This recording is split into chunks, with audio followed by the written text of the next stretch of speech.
I read the 30-page TDE lawsuit so you don't have to, and it's a lot worse than early reporting suggested. For example, did you know that one of the alleged victims had to run away from a TDE member with the fear of God? Why? Because she started to become so disoriented and woozy from a shot of alcohol that he pressured her into having during an impromptu stop at his home on their way to TDE Studios to record with her friend Artist A, which we'll get to, but allegedly her friend knew she was in danger when she was forced to take a seat due to stomach pains from the shot, and he immediately tried to become physically intimate with her, reaching under her shirt, as well as starting to remove her pants, eventually throwing her onto his bed. And all of this took place while he was ignoring her screams, pleading for him to stop multiple times before she was eventually able to escape his house. Much like she claims, he ignored her request not to have alcohol, despite her notifying him she was underage. This is a sickness of the highest order. If you're wondering who these people are and why they ended up at his house, let me explain. So, on the way to the studio to meet Artist A and her manager, he told her he needed to stop at his house to pick something up, and unfortunately she didn't object, thinking he could be trusted as a TDE employee. However, luckily for her, she did trust her instincts when she felt like she was in danger of being drugged and graped, and she was able to escape the home before the drug's effects had hit her hard enough to lose consciousness. She was correct to presume the threat because she did experience a large memory loss with no recollection of how she ended up at Artist A's manager's house, whom she called during her sprint to safety, telling her H Wood tried to grape her. The manager who picked her up happens to be Linda Luna, the other plaintiff in the lawsuit. Now, as for the identity of the musician named Artist A in the lawsuit who introduced the two plaintiffs to each other, based on the context clues, I'm 99% sure she is the singer Alameda. I say that because, one, there's only two other female artists at TDE who could fit the description. One is SZA, who's obviously not Artist A based on the details because Artist A was allegedly still a developing act when they started working together in 2020. And the other alternative, Doechii, says here in this interview that she moved to LA in 2021, but Artist A was allegedly living with the plaintiff Linda Luna in Los Angeles in 2020, the year before, so she wouldn't really make sense in this scenario either. Songs, and then I went and got signed. Now it's 2021. The year 2021, I'm over this guy. I move on. I'm newly signed. Coming out of like survival mode, trying to learn how to live. I'm coming into new money. I'm coming into a new label. I moved all the way to California. I'm by myself. I'm kind of newly... I also found this Rolling Stone article with another major clue where it says that Alameda apparently lived in Arizona growing up, which is the city that the plaintiff also happens to be from, according to the lawsuit. And last but not least, Artist A allegedly signed with Warner, which happens to be the company this article says Alameda signed to as well. The lawsuit claims Linda Luna, the plaintiff, helped her get signed, acting as TDE's representation in the negotiations as her manager, and Miss Luna was allegedly stiffed out of receiving payment for this work. And she was also sexually harassed and assaulted during her time for TDE. We'll get to that later, but it is a pretty similar story to the plaintiff. First, let's name some of the other key actors in this horrifying story. The man allegedly guilty of attempting to drug and grape the plaintiff is David Harrell, known as Hollywood or H Wood, and he's one of the named defendants in the lawsuit. Harrell also seems to be an employee of TDE, according to his LinkedIn. He works in TV plus film and management. His continued employment with TDE should be shocking with all of these allegations, but if you read the whole 30-page lawsuit, you would probably not be too surprised. Because according to transcripts of a meeting that they had with TDE execs, Artist A claims to have told them about what her and her friend have faced in terms of the sexual harassment and assault, and she claims they've done nothing to get rid of him or even keep him away from her friend he nearly graped. So who are the execs that ignored these complaints? Well, none other than the two sons of Top Dawg. President of TDE, Anthony Tiffith Jr., and Brandon Tiffith, the other two named co-defendants in the case. And if this sounds like a he said, she said situation, this is where it seems like TDE is screwed, in my opinion, if they really take this to trial anyway, because according to this lawsuit, a meeting allegedly happened where they told Top Dawg's son about all of this, and it was on tape, according to the lawsuit. So if H Wood is still working there to this day, this will appear to verify their claims that SA wasn't taken seriously at TDE when the women complained. And based on the quotes provided by the attorneys of the meeting, I'm inclined to believe them that they have it on tape because it sounds like a very natural dialogue, not some description of events based on memory when they read the transcript from the conversation that they had. Now, as for the other plaintiff, Linda Luna, unlike Artist A's friend, she works in the music industry doing an array of tasks. In the lawsuit, they describe her working PR for the label, but she was also told she would be the manager of Artist A. It appears that she was offered this role because they had neglected to pay her for the PR work she had been pursuing payment for months at that point. And since she wanted this opportunity to handle such an important role with a huge company, she agreed to these terms, although they allege she was also left unpaid for this work as well eventually, which is a major part of this lawsuit. Now, if you're curious what Artist A was doing while hearing about all of these situations, we find out during this recorded meeting, she actually did complain to the label on behalf of her friend, who is the plaintiff, Miss Aya Altieri. And although Miss Altieri wanted to downplay the situation to protect her friend's career, her friend decided to complain to TDE higher-ups anyway, informing Brandon Tiffith before this recorded meeting, and as I said, she claims they did nothing, so she brought this fact up to Brandon's brother, the president, Anthony Tiffith Jr., also known as Moosa, and he claimed to have no knowledge of this fact, which either proves his brother didn't care about it enough to tell the president, or he's lying to maintain a facade that he cares.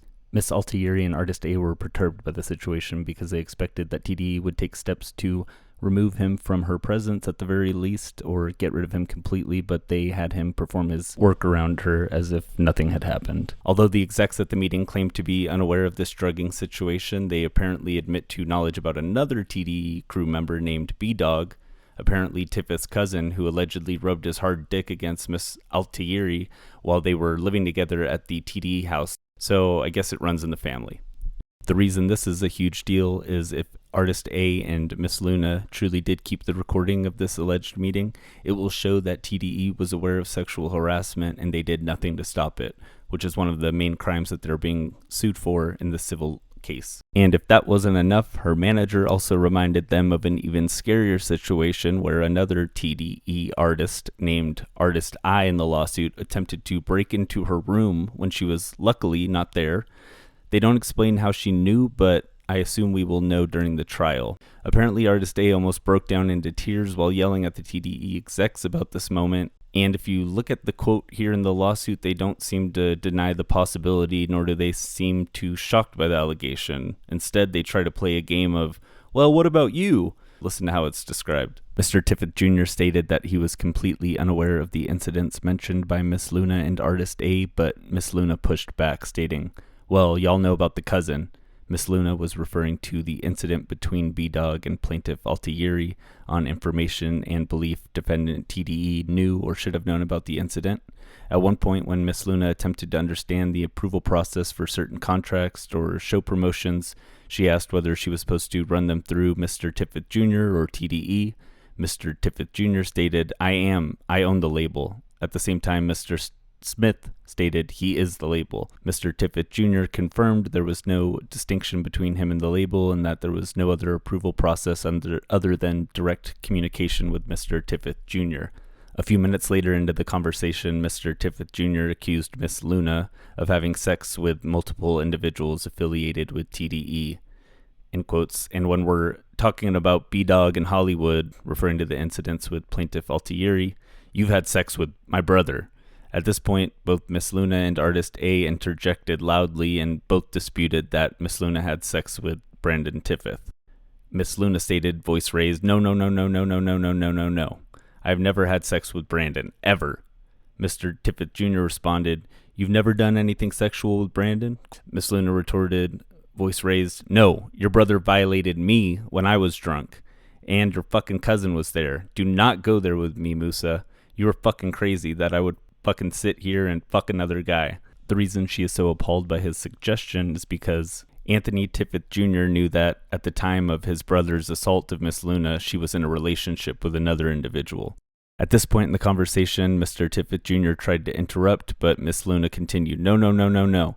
You're not about to do that to me. You're throwing fucking allegations. On God, on my son, I've never fucked your brother in my life. He did violate me when I was drinking with him. So just to make sure everyone's following along with me, what you heard is basically him trying to defend the accusations of sexual assault by his employees by insinuating the fact that she could have potentially had sex with his brother as an excuse for having non-consensual attempted sex with the women that are in the label's vicinity. The tragic part of this whole situation is that the meeting was actually called for the label to confront Artist A for apparently having a bad attitude, but she tells them that the attitude problem comes from the fact that the company doesn't address the sexual assault that she and her friend faced at the hands of people working for the label.